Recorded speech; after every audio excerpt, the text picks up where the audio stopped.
Hola, ¿qué tal? ¿Cómo están? Esperemos que se encuentren bastante bien. Otra vez, Aaron Tapia, Ricardo Hola, ¿qué tal? Sánchez, y esto es Desempleados Cinema. Comenzamos.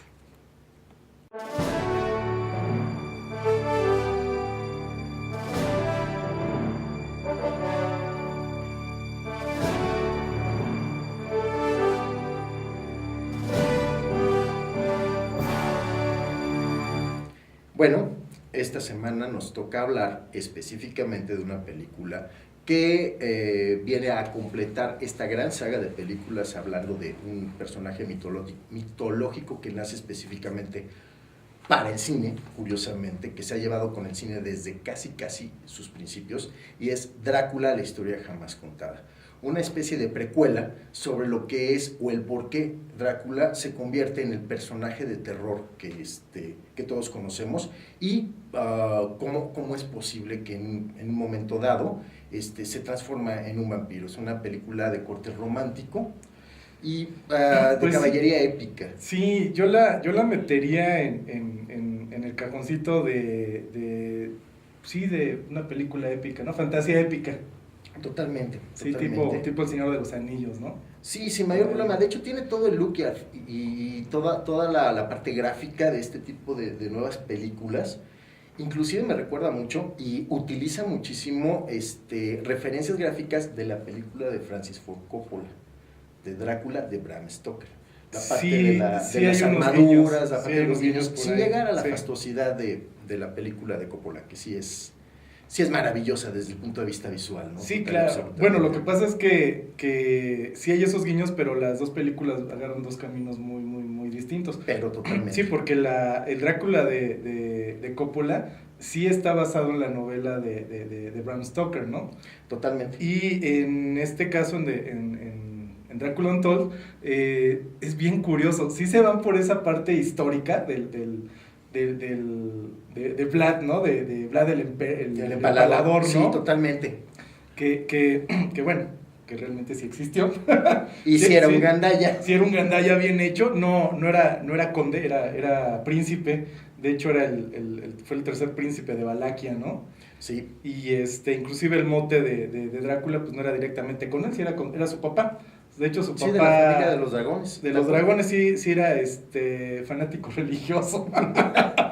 Y la historia sí es cierta, o Sí, sea, finalmente sí llegan los turcos, que por cierto, ya me di cuenta que son los villanos favoritos de todas las películas sí. épicas, o sea, No, no, 300 son los son los turcos. turcos, sí. Aquí, digo, no se diga más. No, y de hecho una cosa que sí fue cierta y que sale en la película fue esa cuestión de que esos buenos o malos hábitos que había encontrado o había descubierto Vlad, eso de andar empalando gente y esa Sí, parte esas sutilezas. esas sutilezas, pues se la aprendía a los turcos, porque realmente sí su papá sí se lo dio se lo entregó a Sí, los sí se lo turcos entrega, lo hasta, educan, lo generan, sí lo hacen servir en la caballería o en el ejército sí, turco, hasta los 17 años. y después ya lo regresan. Pero ya no regresan con esos Ya hábitos. educadito así. Ya con esos hábitos, ¿no? Sí. Pero sí tenía esa fama de ser bastante sanguinario, ¿no? Inclusive, pues de ahí, pues es el pretexto, ¿no? Para Bram Stoker para agarrarlo, ¿no? Como personaje principal, porque sí realmente era muy sanguinario, era muy manchadito. Pero Y mucho. sí cuenta la leyenda que sí bebía sangre, pero no como vampiro, sino esa cuestión de que tenía el hábito de que empalaba a la gente, se encargaba un banquete y pues así como para causar el temor de sus enemigos, pues echaba un vasito de sangre de los colgados, de los Los empalados, empalados, por para el susto, favor. ¿no? Sí. Eran como los métodos de la época para Las relaciones públicas las que le relaciones, sí. llaman. Sí, total y Sí, ahorita absolutamente. son periodicazos, ¿no? O son ¿cómo se llama? Videos que se filtran ahí. O son videos filtrados, ¿no? Sí, Pero en esa total y época pues, se absolutamente. empalaban a la gente, ¿no? Sí, y bueno, aquí en la película definitivamente pues, lo hacen regresar. Bueno, empieza la película cuando ya regresa. Está en Valaquia, ya él es príncipe como tal, y pasan los años, todos son muy felices, todos cantan y bailan en la campiña, y de buenas a primeras vuelven a aparecer los turcos. Y entonces regresan para cobrar tributo y para llevarse obviamente a los niños. Entonces, pues ahí es donde empieza el drama de la peli y donde se empieza a desarrollar. Claro, y vamos a hablar de eso después de un corte. Muy bien. pues todo empieza muy feliz en la campiña de Transilvania. El príncipe Vlad es muy feliz con su esposa y con su hijo. Aparecen los turcos, piden un tributo en el cual son 1000 jóvenes y además el hijo de la familia real. Y Vlad ya se había retirado de sus malos hábitos, era una especie como de regente buena onda, para construir, buscando lo mejor para su pueblo. Y entonces, ante la desesperación, curiosamente, decide ir y hacer un pacto con un vampiro viejo. Yo pensé que era el diablo, pero no, es un vampiro viejo. Es un vampiro viejo. Que le da todos los poderes necesarios como para aplastar al ejército turco y deshacerse de ellos, ¿no? Sí, que en este caso pues fue el pretexto melodramático, ¿no? Total y absolutamente. De darle ese tiempo, ¿no? Para pelear contra los turcos y esa posibilidad de regresar a como estaba, ¿no? Total y absolutamente. Sí. De hecho, la anécdota me recordó mucho la historia de Darth Vader, ¿eh? O sea, total y absolutamente. Bueno, es que tiene guiños de Star Wars, insisto, del Señor de los Anillos y de lo que se te pueda ocurrir. Sí, y insisto, sí se puso esa parte romántica y un poco suave sobre ese Drácula, porque pues yo creo que más bien era mostrarlo como un héroe, ¿no? Más que... Sí, de hecho, el guiño del personaje vamos... a mí me da la impresión de que la peli como tal, de hecho tiene huele mucho a lo que es una precuela, inclusive hasta de una manera muy intencional, como arranque de una especie de franquicia. Sí, porque... no, y de hecho, sabes que te voy a decir una cosa, creo que sí está pensado como una franquicia, porque esta película es una especie de reboot para Universal. Ya para empezar a sacar una serie de películas de monstruos, o sea, va con Drácula, Frankenstein, de hecho hay un reboot va a haber un reboot de La Momia. Eso está muy interesante. O sea, sí la onda sí es regresar a los clásicos, personajes de terror pues eso está bastante bien. De hecho, la peli jala bien. Esta dominguerita no le fue muy bien en la crítica en la primera arranque. De hecho, Rotten Tomatoes sí le hizo pedazos. Y sí. Bueno, los Razzies, así tal cual, los premios a lo peorcito del cine, la calificaron como el peor estreno de la semana, y sí la tienen nominadita como para la peor, o sea, para la terna del premio anual, o sea. Sí, es que yo creo que la decepción estuvo en el sentido de que se imaginaban una película de terror. Es que se queda esa imagen de la película de Coppola, ¿no? Pero por supuesto, y además, lo que pasa es que Coppola es genial, o sea, la adaptación que hace es maravillosa, y algo que me gusta mucho de la película de Coppola es que sí le da ese tinte romántico a la historia de Drácula que se medio dibuja en el libro, pero definitivamente pues brinca directo al Drácula sanguinario, desmadroso, que no deja títere con cabeza, pero no hay un por qué es así como eso, de dónde viene, a dónde va. Y esta película Coppola lo recupera, y esta sí nos da una explicación perfectamente cinematográfica. Sí, totalmente. Con guiones que la verdad ya hemos visto, o sea... Sí, no, de hecho creo que la parte positiva de la película está en el sentido de que pues te pasas un buen rato. Sí, o sea, porque la anécdota principal como tal no es nada complicada, ¿no? No, para nada. Y para nada.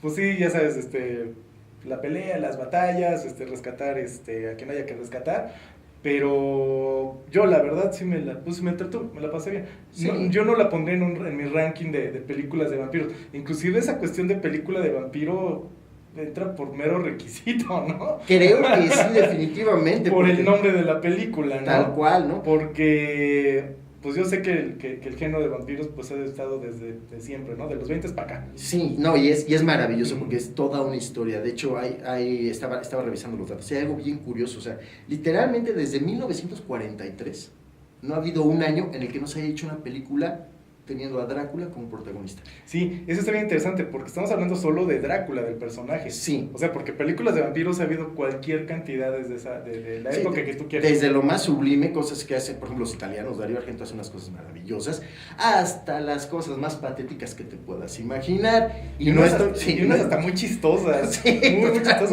O sea, no podemos dejar de hablar de Blácula, ¿no? Totalmente una película setentera, totalmente funky, donde Blácula es negro. Sí, Totalmente. no, inclusive hasta la misma Hammer Films tuvo ese pequeño problema, ¿no? Porque la Hammer era pues ahora sí que la casa que regresa a Drácula, ¿no? Con ese el Drácula de Christopher Lee, pero aparte de ahí pues empiezan a emocionar y empiezan a sacar cualquier cantidad. Pero cualquier cantidad, de hecho, ahorita regresando, vamos a hablar de algunas cosas que son maravillosas. Sí. Drácula como personaje cinematográfico es maravilloso, ha sido y será terriblemente polémico, da para todo. De hecho, la primera adaptación que se hace de la novela es Nosferatu el vampiro en 1922. Empezando formidablemente, o sea, el director decide irse por la libre, decide no pagar los derechos, le cambia el nombre al personaje, hace algunos cambios en las locaciones, de hacerlo un vampiro, literalmente un gran noble transilvano, lo convierte en el esperpento de los Nosferatus. Curiosamente inventa el género, inventa la especie de vampiro Nosferatu como tal. Sí, eso está bastante interesante. Es bastante interesante. Sí. Y después de todo, resulta ser que legalmente le dicen: tienes que destruir todas las copias de tu película porque no pagaste derechos a la viuda de Bram Stoker. Y entonces se convierte automáticamente en un clásico de la cinematografía. Sí, porque pues fue el parteaguas. Tal cual, y ese es el estreno. De ahí, Universal hace el Drácula que todos conocemos con Bela Lugosi. Una adaptación muy gringa, donde el vampiro, el conde, realmente es el conde arquetípico que conocemos de Drácula, vestido de frac. Sí, y aparte muy curioso, actor húngaro, ¿no? Actor húngaro cuya única propiedad o única característica, que fue la que le hizo ganar el casting, fue que hablaba con acento húngaro. Sí. Fue lo único, o sea. Pero es que aparte a mí se me hace muy curioso porque finalmente el Drácula histórico le odiaba a los húngaros. Pero por supuesto, pero o sea, la bronca estaba no solo con los húngaros y con los turcos. Total, absolutamente. Pero bueno, es así como anécdota aparte, ¿no? Sí. Pero sí está muy divertido porque sí tenemos muy buenas películas únicamente hablando de Drácula, dejando aparte lo que es el género como tal de vampiros. Drácula solito da para mucho. Inclusive el cine mexicano nos regaló un gran vampiro. Inclusive hay una anécdota muy interesante cuando sale la del ataúd del vampiro. Primero fue el vampiro luego viene el ataúd del vampiro. Después fue el ataúd del vampiro y cuenta la leyenda que Christopher Lee vio la versión del ataúd más bien la del vampiro, no el ataúd, y le encantó. Inclusive ese primer Drácula que hace Christopher Lee tiene una fuerte influencia de Germán Robles. Bueno, Germán Robles tiene lo suyo, lo que sea de cada quien. Bueno, no podemos dejar de mencionar obviamente El Tesoro de Drácula, protagonizado por El Santo de 1969. Sí, claro. Y ya que andamos por ahí, hay cosas maravillosas. O sea, hay una película del Batman de los 60, 70 contra Drácula. Sí. Tenemos otra película maravillosa que ya mencionaste, que es la de Blácula, que es Drácula negro en Nueva York. Y recientemente se hizo una, de la cual no pude encontrar imágenes, pero se me hace tan bizarra que no puedo dejar de mencionarla, que es Bonnie and Clyde, los famosos saltabancos contra Drácula. No, es que Drácula ha peleado contra el Santo, contra Scooby-Doo, contra Frankenstein, o sea, ha peleado contra todos. Contra todos. Y es que y aparte, hablando de esa parte cómica, dentro de género de la comedia ha habido películas muy cómicas con Drácula como pretexto. No sé si te acuerdas de esa película de Amor a la Primera Mordida. Pero por supuesto. Que salía ¿cómo se llama? George Hamilton, ¿no? Que era un vampiro que estaba en Nueva York, ¿no? Exactamente. Y una que mucha gente odió, pero a mí la verdad me gustó porque yo soy muy fan de Mel Brooks. La de Drácula, muerto pero contento. Muerto pero contento, sí. Que es muy divertida, ¿no? O sea, hablando de esa parte de Drácula del cómico. Y como colado dentro del cast de varias películas, no puedes olvidar la célebre, ¿cómo se llama? Chabelo y Pepito. A los monstruos. No, porque viene ahí incluido. No, pero si forma parte del paquete, no sé si porque ya estaban en las botargas o algo pero ahí está Drácula, sí, ¿no? Sí. Entonces, definitivamente es muy cinematográfico, Y sí da, pero para cualquier cantidad de cosas, eso sin hablar del género de vampiros. Sí, no, eso da para otro programa, hablando Total y nada más de absolutamente. vampiros. Y bueno, sin mencionar todas las aberraciones que se han mencionado al respecto, ¿no? O sea, Sí, sí, claro. que se han generado. Y bueno, pues creo que da para otro programa y efectivamente, pues hablaremos de eso en otro programa. Por el momento, esperamos que estén bien y nada más quiero recordarles que estamos en la temporada del Día de Muertos en México y de la Noche de Brujas o Halloween a nivel mundial. Y estamos preparando algo bien especial. Sí, sí, hay una sorpresa bastante divertida para ustedes. Muchas gracias por vernos. Que estén bien.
No sé si dar pie para un capítulo de robots, de lo que estamos platicando de robots de Similo, que es maravilloso, o de plano hablar de Iron Sky.